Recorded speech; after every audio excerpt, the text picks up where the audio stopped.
오늘의 말씀은 마가복음 12장 38절에서 44절입니다.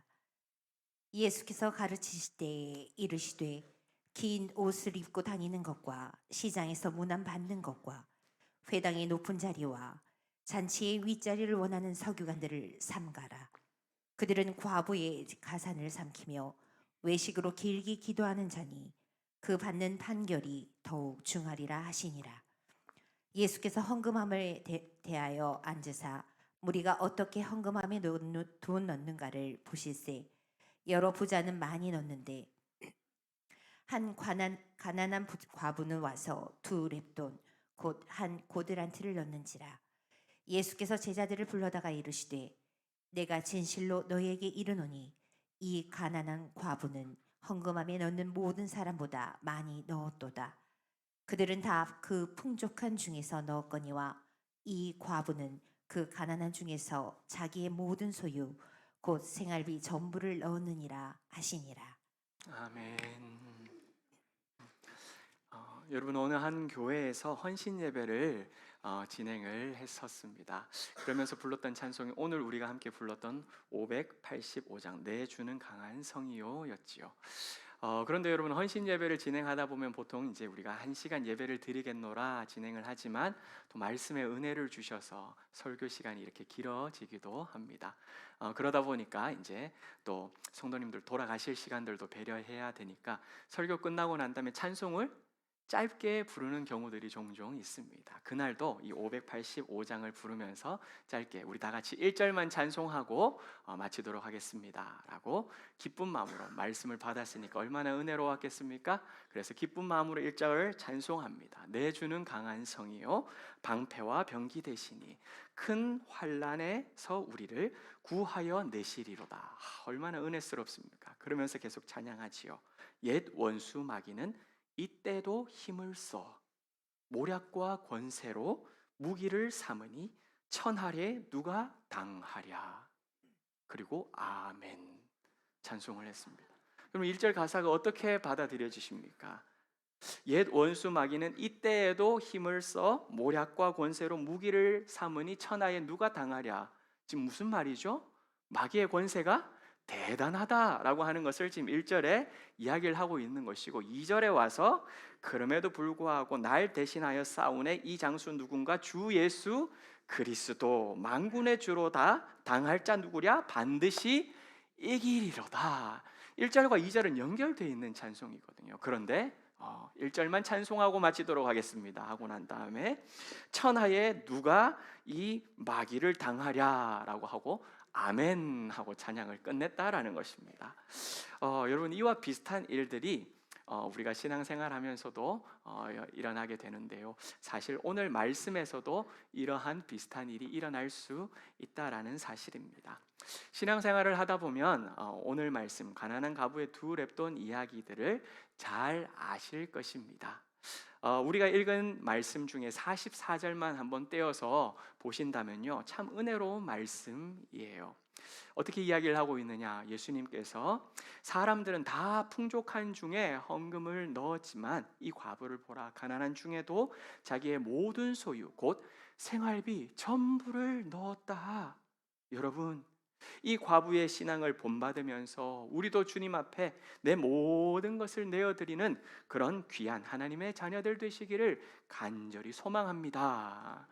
이렇게 설교하기가 참 쉬운 본문입니다. 그런데 오늘 말씀은 이 여인처럼 헌금해야 된다. 내 생활비 모든 것까지도 남기지 아니하고 다 긁어 모아서 하나님 앞에 바쳐야 된다. 이렇게 하는 것이 참된 헌금이다. 바른 신앙생활이다라고 예수님께서 과부를 칭찬하고 있는 내용이 아닙니다. 제가 44절 말씀을 다시 한번 읽어봐 드릴 테니까 띄워져 있는 말씀과 잘 비교하면서 이렇게 들어봐 주시면 좋겠습니다. 이 과부는 가난한 중에 자기의 모든 소유 곧 생활비 전부를 그 헌금함에다가 넣을 수밖에 없었다. 아무런 보호를 받지 못한 이 과부, 가난한 이 여인은 생활비 전부를 빼앗긴 것이나 마찬가지다. 힘겹게 살아가고 있는 이 과부는 자기 생활비 전부를 어쩔 수 없이 털리고 말았다. 여러분, 이 44절 말씀을 제가 이런 식으로 읽게 되니 느낌이 전혀 다르다라는 게 느껴지시지요. 다시 말하면 이 44절 말씀은 예수님께서 여인을 바라보면서 헌금은 이렇게 해야 된다, 제자들아 잘 보고 배웠지, 칭찬하면서 그렇게 따라하라 라는 것을 말씀하는 것이 아니라 탄식하는 마음으로 바닥을 치면서 그 시대적으로 저렇게밖에 헌금할 수밖에 없는 이 상황을 보면서 가슴 치면서 탄식하신 말씀이 이 44절 말씀이다라는 것이지요. 그렇다면 여러분, 왜 이러한 일이 벌어졌는지 알기 위해서는요, 앞 단락의 내용과 연결해서 말씀을 살펴보아야 합니다. 어디서부터? 오늘 읽은 말씀 38절부터 연결해서 보면은 왜 이런 일이 벌어졌는지 우리는 알 수가 있을 것입니다. 38절에 보시면 여러분, 서기관이 나오거든요.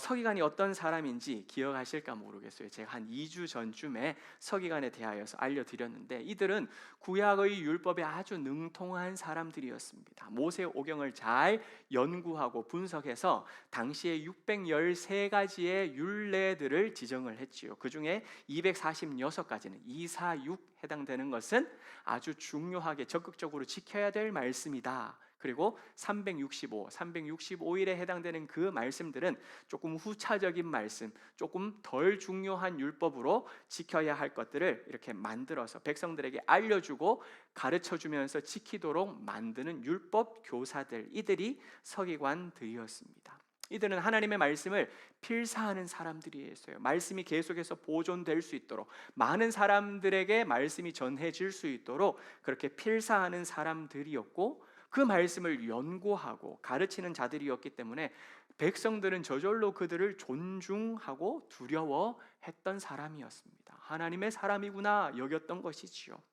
그런데 여러분, 서기관들이요, 이 일들을 감당하면서 보수를 받지 않았습니다.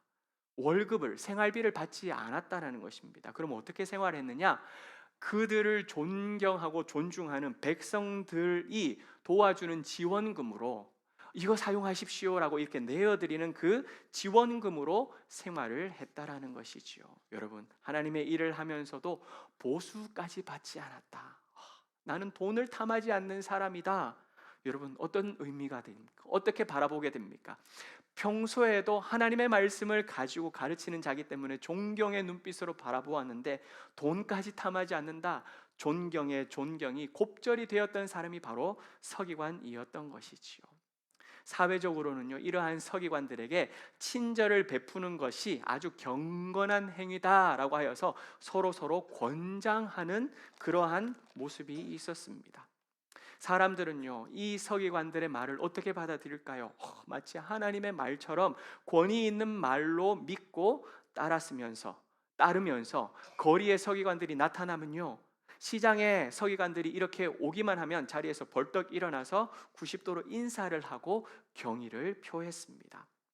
성경에 보면 예수님을 향하여서 야 랍비여, 선생님이여 라고 이렇게 예수님을 랍비라 칭하면서 와서 질문하는 그런 모습들을 종종 볼 수가 있지요. 그런데 여러분, 이 랍비, 서기관이라고 하는 이 호칭은요, 선생이여 라고 하는 이 호칭은 서기관들을 향하여서 존경하는 그런 단어였습니다. 서기관, 저 서기관 이렇게 이야기를 하지 않고 랍비님이 지나가신다 이렇게 표현을 했다라는 것이죠. 그러다 보니 서기관의 마음에는 나는 돈을 밝히지 않는 사람, 나는 거룩하고 경건한 사람이라는 우월감이 저절로 자리 잡기 시작을 했던 것입니다. 그러면서 백성들이 높여주는 것, 이렇게 높으신 분이, 이렇게 명예로우신 분이, 이렇게 고귀하신 분이 우리 앞에 지나가는 거군요 라고 이야기를 해주는 그것을 아주 즐겨하기 시작했죠. 그리고 백성들이 경제적으로 도와주고 지원하고 섬겨주는 것, 섬김받는 것을 아주 당연한 것으로 여기는 사람들이 결국 이 서기관들이 되었던 것입니다. 그래서 그들은 바닥까지 닿는 아주 희고 긴 세마포 옷을 땅을 이렇게 끌면서 입고 다녔습니다. 여러분, 백색 세마포 옷은 어떤 의미냐? 왕과 제사장들이 하나님 앞에 나아갈 때에 기름 부음 받은 자들이 하나님의 일을 감당하는 그때에 입는 옷이 바로 백색 세마포 옷이었어요. 그러니까 경건한 자들, 하나님께 구별되어 선택받은 자들이 입는 옷이 백색 세마포 옷이다라고 하니까 서기관들은 앞다투어 내가 그 옷을 입으면서 스스로를 과시하는 것입니다. 의도적으로 백성들에게 더 존경받기 위하여서 백색 세마포를 옷을 입으며 시장 어기를 들며 날며 했던 것이지요. 이러한 상황 속에서 예루살렘의 유지나 세력가들은 집안에서 잔치를 열게 됩니다. 그때 어떻게 하느냐? 명성 있는 서기관들을 그 집에 초청을 합니다. 그렇게 초청하는 것을 굉장히 자랑스럽게 여겼던 것이지요. 초청하는 것으로 끝나지 않습니다. 한 자리에 둘러앉는 것이 아니라 가족들이 둘러앉는 자리보다 조금 더 높은 곳에 따로 자리를 마련하여서 그곳에 서기관이 앉도록, 그래서 서기관들이 가족들을, 친척들을, 초청받아 온 사람들 위에서 내려다보도록, 잔치를 벌이고 있는 사람들은 밑에서 서기관들을 우러러 바라보도록 그렇게 대접을 했다고 합니다. 이처럼 존경받기를 즐거워했던 서기관이, 여러분 40절을 한번 보십시오. 이 서기관들이 무엇을 하는 사람, 어떤 사람이라고 예수님께서 말씀하고 있을까요? 함께 읽어보겠습니다. 그들은 과부의 가산을 삼키며 외식으로 길게 기도하는 자니 그 받는 판결이 더욱 더욱 중하리라 중하리라 하시니라. 하시니라. 여러분, 서기관에 대해서 제가 앞에서 입에 침이 마르도록 이렇게 대단한 사람, 백성들에게 친송받는 사람 이렇게 이야기를 했는데, 예수님께서 서기관에 대해서 이야기를 하는 첫 번째 마디는 뭐라고요? 과부의 가산을 삼키는 사람, 이렇게 이야기를 하고 있습니다. 그리고 두 번째는 길게 기도하고 있는 사람. 그래서 누구보다도 심판을 더 중하게 받을 사람, 이들이 바로 서기관이다, 예수님께서 말씀을 하셨던 것이지요. 당시에 북의 사회였던 이 성서 시대에는요, 여자가 남자에게 종속되고 보호받는 존재였습니다. 예수님 이 시대 1세기뿐만 아니라 거슬러 올라가서 창세기부터 시작하여서 어찌 보면은 여인들은 남자들에게 종속받는 그러한 존재들이었습니다. 결혼 전에는 누구에게 종속되었느냐? 아버지에게 속함을 받았고요. 아버지가 부재하게 되면은 누구에게? 큰 아들에게 또 속하게 되었습니다. 비록 내가 누나일 수 있어요. 동생이 남동생임에도 불구하고 첫째라고 이야기를 한다 할지라도 누나가 남동생에게 소속된다라는 것이죠. 결혼 후에는요, 남편에게, 그리고 남편이 죽게 되면은 장남에게 종속되는 것이 여인의 일생이었습니다. 목사님, 지금 너무 심한 것 아닙니까?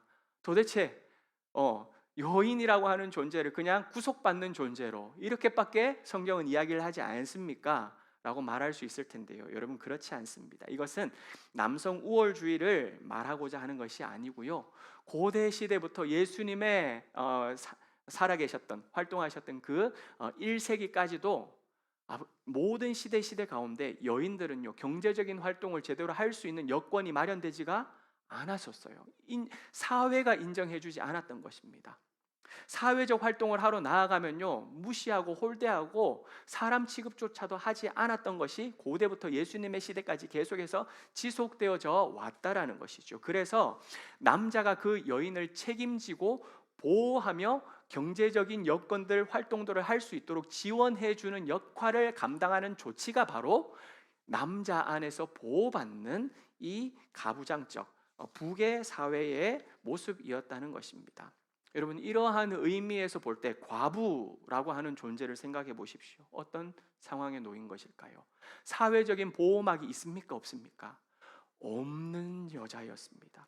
경제적인 지원군이 모두 사라져 버려서 어떻게 먹고 살아야 할지 앞날이 캄캄한 하루하루, 그렇게 있으면 먹고 없으면 내가 죽을 날이 다가왔구나 여기면서 살 자들이 바로 과부였던 것이지요. 사회적으로, 국가적으로 최악의 약자가 바로 과부였다는 것입니다. 그래서 과부를 나타내는 히브리어 단어는요, 벙어리라고 하는 뜻으로도 사용되기도 합니다.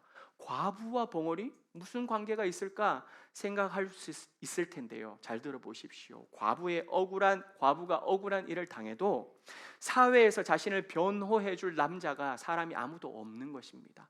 나의 이 억울함을 풀어주고 대신해서 말해줄 사람이, 입 역할을 해줄 사람이 있다 없다? 없다라는 것이죠. 어디 가서 하소연할 수 있는 곳이 없어서 사회적인 벙어리가 누구냐? 과부였던 것입니다. 그래서 과부와 벙어리는 같은 단어에서 출발한다라는 것이지요. 이러한 이유로 과부를 국가적으로 돌보아야 한다라고 구약 성경에서는 하나님께서 직접 율법에 기록을 하고 있었다는 것이죠. 과부를 홀대하지 말라고, 고아를 그렇게 내팽개치지 말라고, 하나님의 사랑은 그런 사랑이 아니다라고, 그들을 돌보고 아끼고 챙기는 것이 하나님의 사랑의 율법이다라고 하나님께서는 알려주셨지요. 그래서 이스라엘 백성들은 그 율법을 지키기 위하여 과부들을 늘 돌보는 일에 앞장서려고 노력을 했습니다. 하지만 여러분, 지금 예수님 당시 1세기 누구의 지배를 받고 있었습니까? 로마의 지배를 받는 이스라엘이었어요. 국가라고 하는 것 자체가 이스라엘에서 이미 무너져 있는 상황이었다는 것입니다. 국가의 돌봄을 받을 수가 없는 것이죠. 이러한 상황 가운데서 그러면 돌보는 역할, 변호해주는 역할, 이것을 누가 감당했느냐? 바로 서기관들이 울타리 역할을 해주고 법적인 변호사가 되어주며 그들을 보호해주는 역할을 했던 것입니다.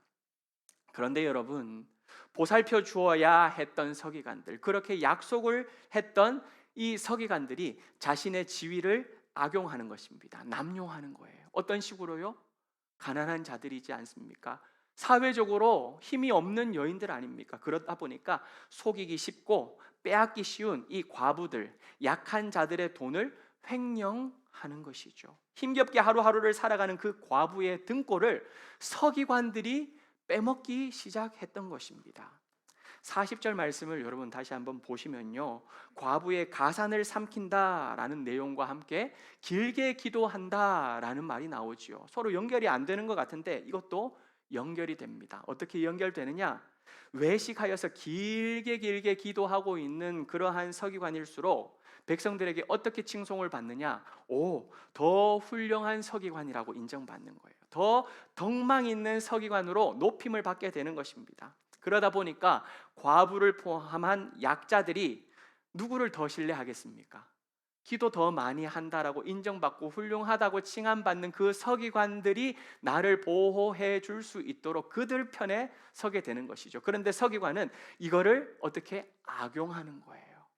더 많은 과부들을 내 밑에 두려고, 그리고 그 자산들을 내가 관리하고 내 것으로 착복하기 위하여 사람들 앞에서 더 길게 외식하면서 기도했던 것입니다. 그렇게 과부들의 재산을 자기 아래 두고 관리하던 서기관들이 때로는 그 돈을 성전에다가 헌금으로 바칩니다.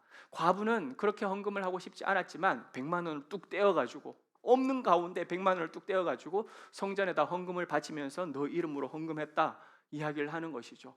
어쩔 수 없이 아유 알겠습니다, 아유 잘하셨네요, 그렇게 울며 겨자 먹기 식으로 헌금을 했는데 서기관은 어떻게 했느냐?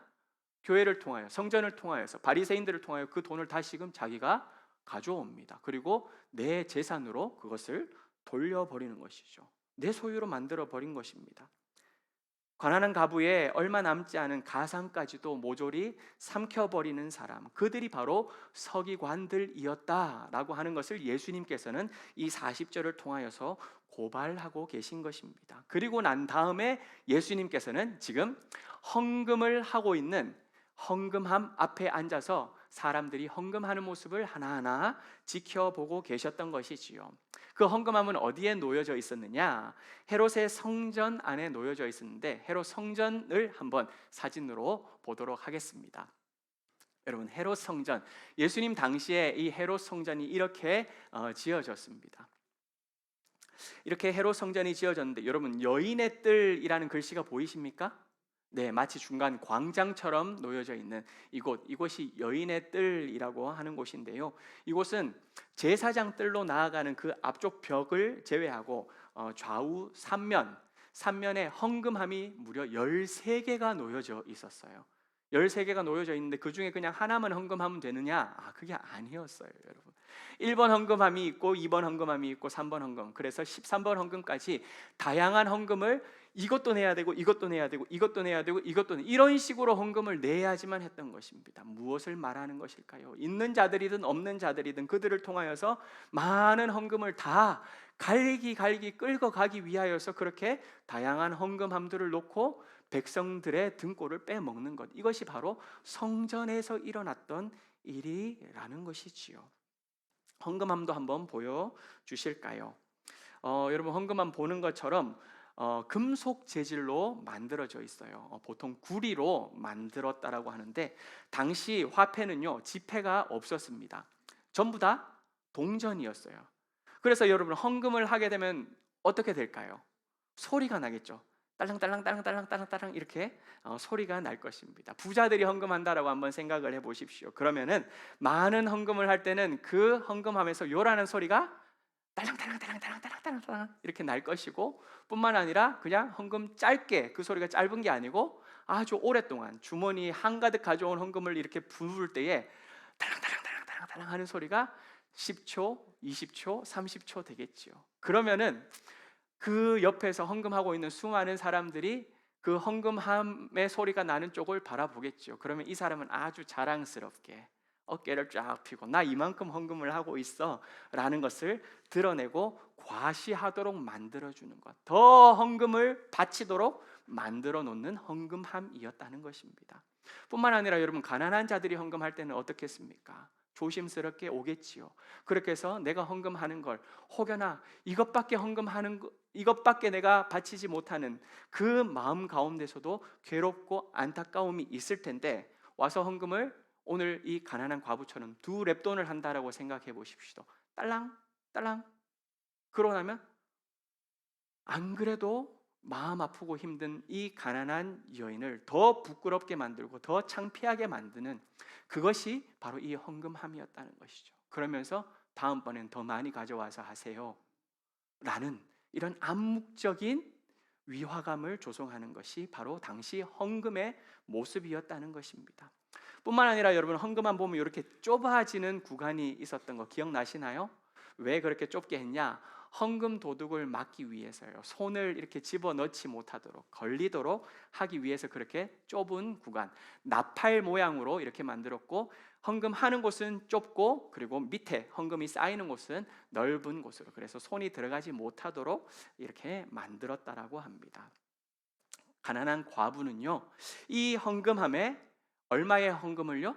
2렙돈의 헌금을 바쳤던 것입니다. 여러분, 렙돈이라고 하면 당시 팔레스틴 지역에서 통용되는 화폐 가운데 가장 작고 작은 그런 화폐 단위였습니다.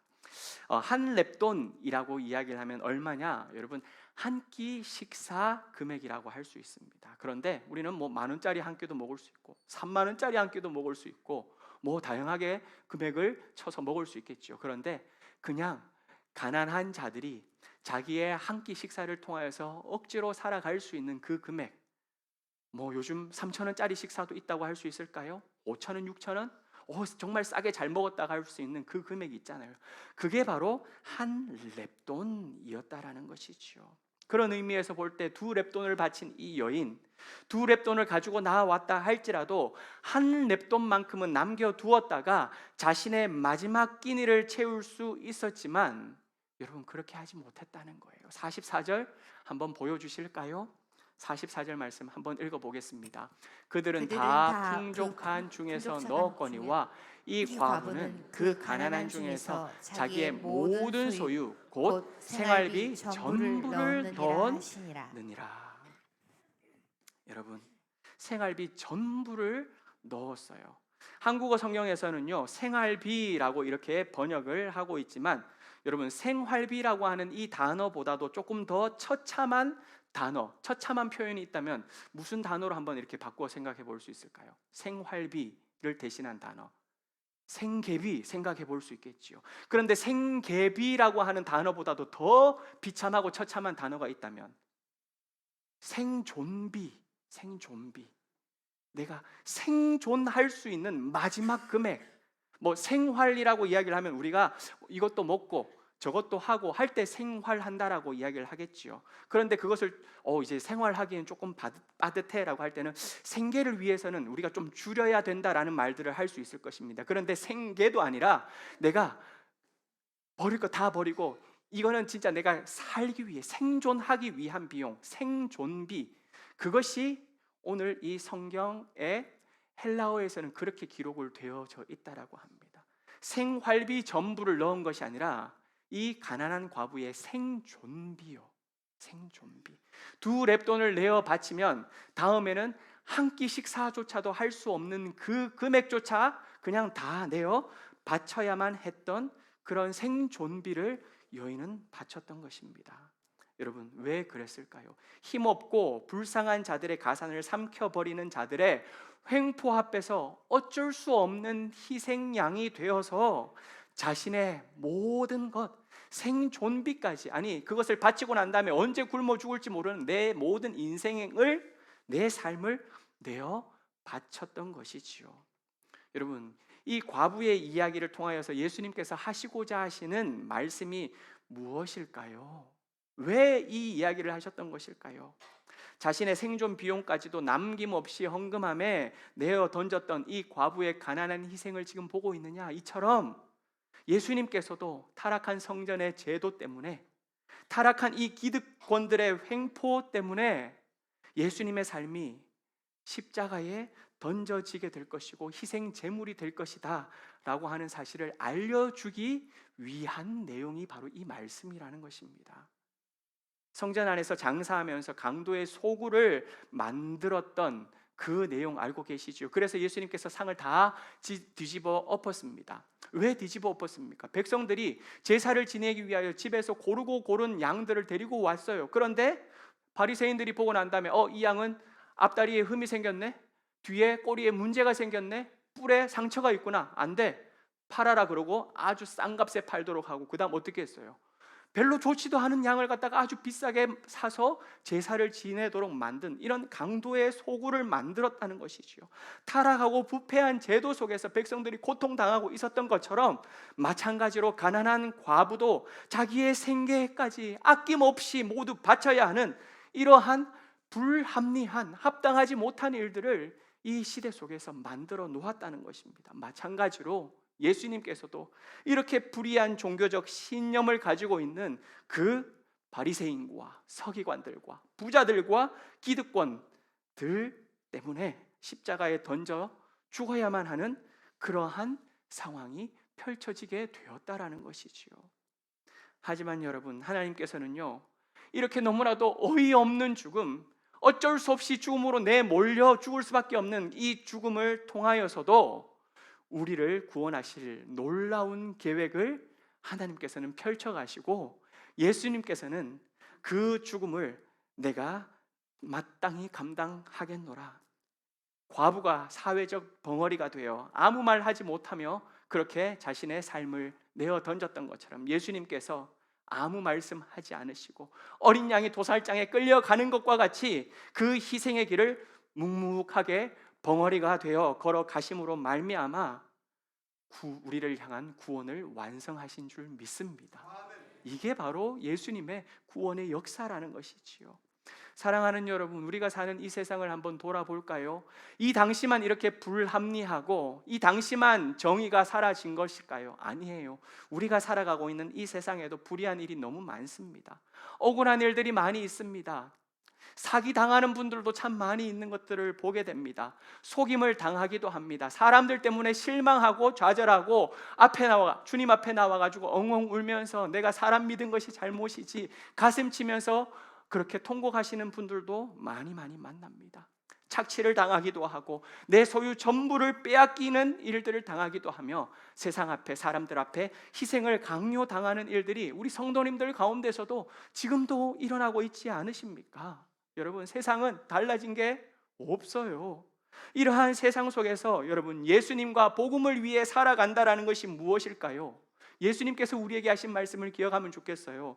누구든지 제 목숨을 구원하고자 하면 잃어버릴 것이고 누구든지 나와 복음을 위하여 목숨을 내어 던지면, 그 내 삶을 2렙돈에 해당되는 것을 내어 던지면 우리 주님께서 구원하시리라 말씀하신 그 말씀을 붙들고 우리도 예수님께서 가신 그 십자가의 길을 따라가면서 때로는 벙어리가 되어야 할 수도 있습니다.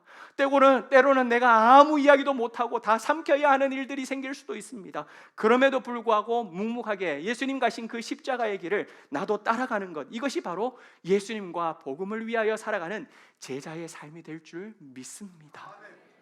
오늘은 여러분 종교개혁 주일이에요.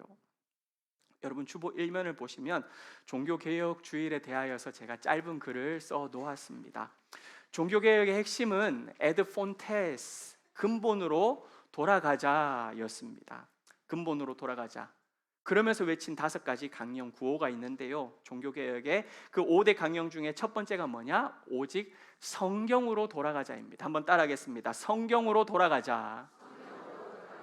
근본으로 돌아가는데 그 근본이 무엇이냐? 성경으로 돌아가는 것입니다.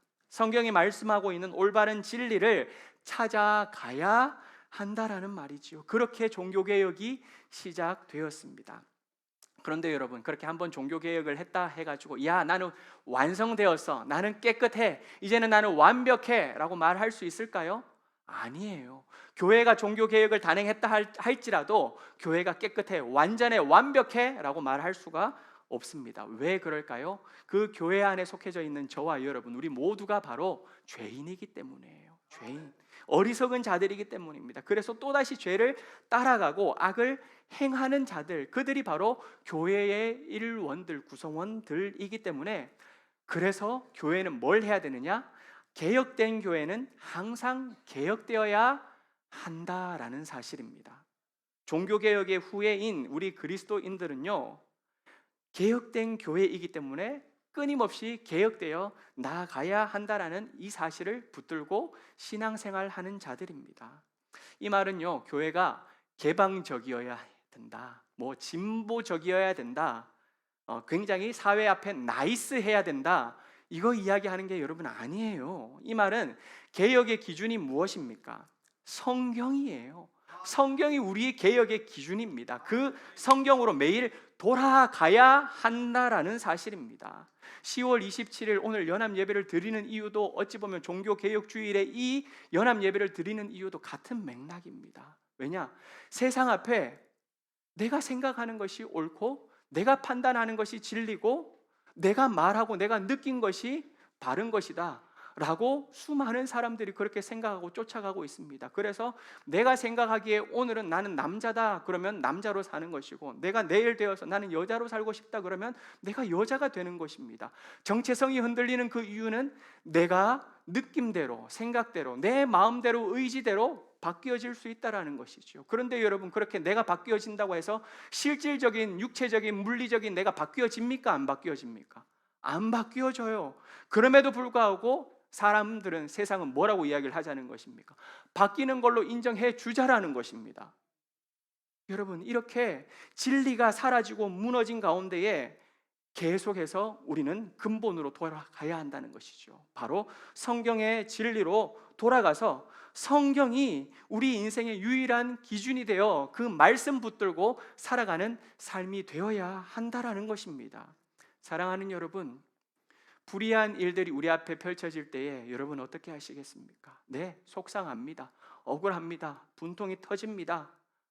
뭔가 어디 가서 하소연하고 싶고 변호사를 구입해가지고 재판까지 진행해 보고 싶은 마음들이 우리 안에 있을 것입니다. 그런데 때로는 그 법적인 조치까지도 나를 살려주는 것이 아니라 오히려 나를 짓밟는 것처럼 느껴지는 일들도 재판하다 보면 많이 일어나기도 한다는 이야기를 듣게 됩니다. 목사님, 세상이 나를 버렸어요. 법도 나를 버리네요. 하나님이 나를 버린 걸까요? 여러분, 아니에요. 아니에요. 이 과부, 어쩔 수 없이 모든 것을 다 빼앗길 수밖에 없는 그 세상 속에서, 그 시대 속에서도 이 여인은 불평하거나 원망하거나 그리고 속상해하기보다 오히려 내 자신을 다 내어드리면서 참된 예배자로 삶을 살았다라는 것입니다. 예수님도 마찬가지예요.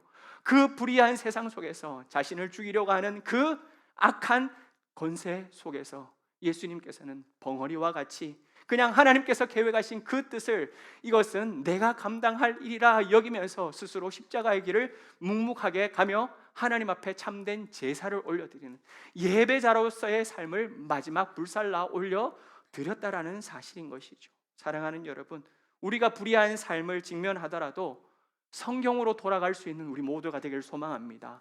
예수님이 그 자리에서 어떻게 하셨는지를 보고 그 말씀을 붙드는 우리가 되기를 간절히 소망합니다. 그리하여 누구든지 제 목숨을 구원하고자 하면 잃을 것이지만 그 목숨을 나와 복음을 위하여 잃는 자는 내가 구원하리라 하는 그 예수님의 말씀을 붙들고 나도 예수님 가신 그 길을 따라 나아갈 수 있는 믿음의 자녀들 되실 수 있기를 주님의 이름으로 간절히 부탁드립니다. 이것이 바로 가난한 가부를 통하여 예수님께서 우리에게 주시고자 하신 메시지였다는 사실이지요. 사랑하는 여러분, 예수님께서 그 십자가의 길을 통하여 하나님께 기쁨의 삶을 올려드렸어요. 이 가난한 과부도 내 인생 2렙돈 중에 1렙돈 남겨놓으면 내 인생 그래도 마지막까지 내 삶을 버티며 견디며 한 끼 식사를 통하여서 그렇게 살 수 있었지만 그것까지도 어쩔 수 없는 상황에 내어놓았지만 또한 이 여인은 아마 기꺼운 마음으로 기꺼이 또 내어드렸을 것입니다. 왜요? 사람들 때문에 내어놓는 것이 아니라, 제도들 때문에 내어놓는 것이 아니라, 악한 서기관 때문에 내가 빼앗기는 것이 아니라 하나님께 예배하는 마음으로 예배자가 되었다라는 것이지요. 사랑하는 여러분, 시대적으로 악한 세상 속에 살고 있다 할지라도 우리는 주님 바라보며 이 시대 가운데서 나는 참된 예배자로 살겠노라, 나는 주님의 기쁨이 되겠노라 결단하는 우리 모두의 인생 되시기를 주님의 이름으로 간절히 축복합니다. 주신 말씀 생각하며 나 주님의 기쁨 되기를 원하네 함께 찬송 올려드리겠습니다. 나 주님의 기쁨